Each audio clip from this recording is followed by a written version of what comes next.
There's a reason you're hearing these words right now, not by accident, not by coincidence, because somewhere deep inside you, something has stirred. A quiet, persistent knowing that life, reality, is not what you've been taught to believe. You've glimpsed it in the quiet moments, in the way time bends in dreams, in the way intuition whispers before the mind can catch up, in the way life sometimes feels like a pattern repeating itself over and over while you ache for something new. This message isn't coming to you to entertain. It's here to wake up a part of you that already knows. We live inside a story, one version of it, but not the only version. There are infinite timelines coexisting in this very moment. Versions of you that made different choices. Versions of you that healed instead of holding on. Versions that loved more freely, spoke more clearly, risked more bravely. They're not hypothetical, they exist now. And the most astonishing part, you're not locked into just one. Your state of being, your frequency, your emotional resonance, your subconscious beliefs are constantly tuning you into a specific timeline, much like a radio dial.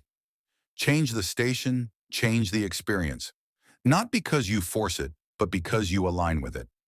Let's dismantle something early on. You're not stuck because you're weak, lazy, or broken. You're stuck because your internal system, your nervous system, your thought patterns, your emotional conditioning is still calibrated to a version of life that no longer reflects what you're calling in. And no amount of hoping or forcing will change that. The field doesn't respond to desire. It responds to alignment. This means your words, your goals, your manifestations mean little if your system is still vibrating in fear, scarcity, and survival. It's not personal, it's energetic. Imagine trying to receive a signal on the wrong frequency. It doesn't matter how badly you want it. You won't pick it up unless you tune correctly. This is where most people get lost. They believe if they just say the affirmations louder, make the vision board bigger, or hustle harder, the universe will bend to their will. But the quantum field isn't a vending machine. It's a mirror. It reflects back not your wishes, but your state. So the question is no longer, how do I get what I want? The real question is, who am I being right now?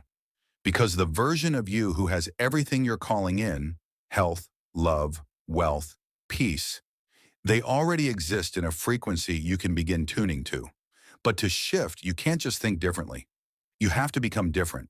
That means regulating your nervous system, healing the emotional loops that keep you in reactivity, unlearning inherited beliefs that whisper you're not enough, and most importantly, making micro-alignments in your day-to-day life that say, I am now the version of me that belongs to the timeline I desire.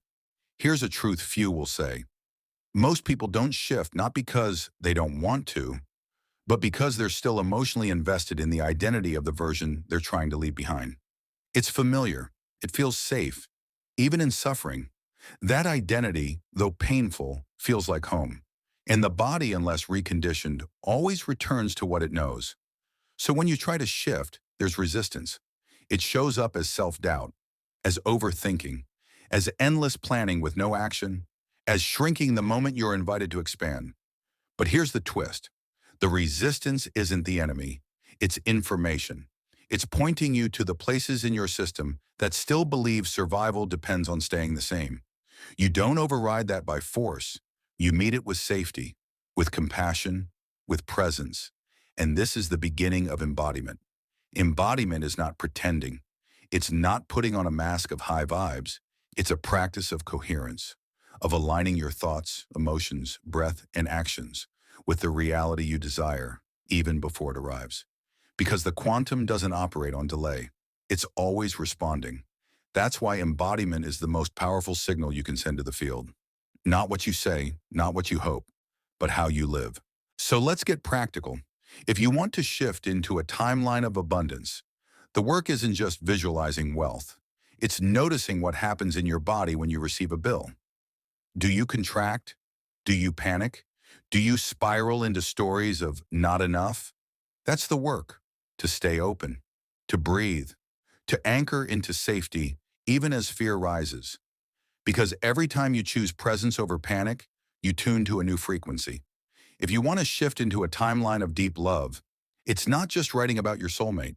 It's noticing how often you close your heart, how often you armor, how often you avoid intimacy, even with yourself.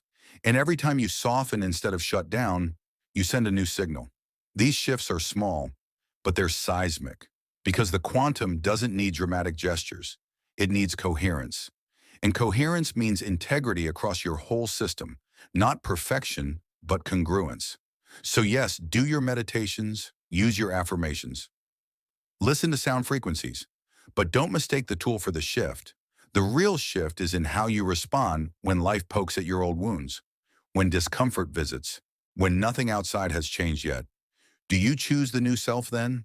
This is the art of micro-alignment, a breath, a pause, a choice.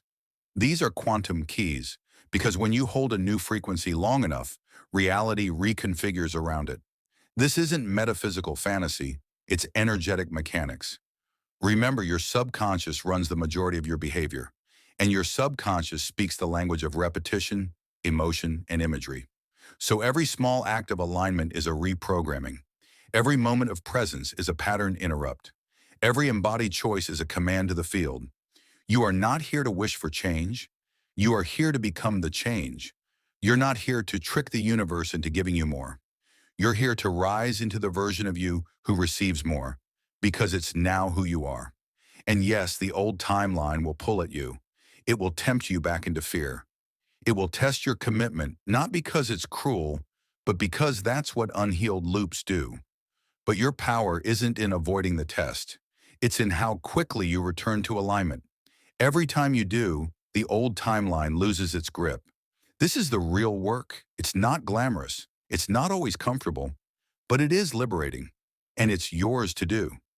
So pause now and ask yourself honestly, what pattern have I been unconsciously rehearsing? What frequency have I been broadcasting? And who am I willing to become instead?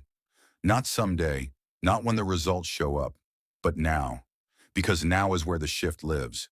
This is your entry point. The portal is open. Walk through.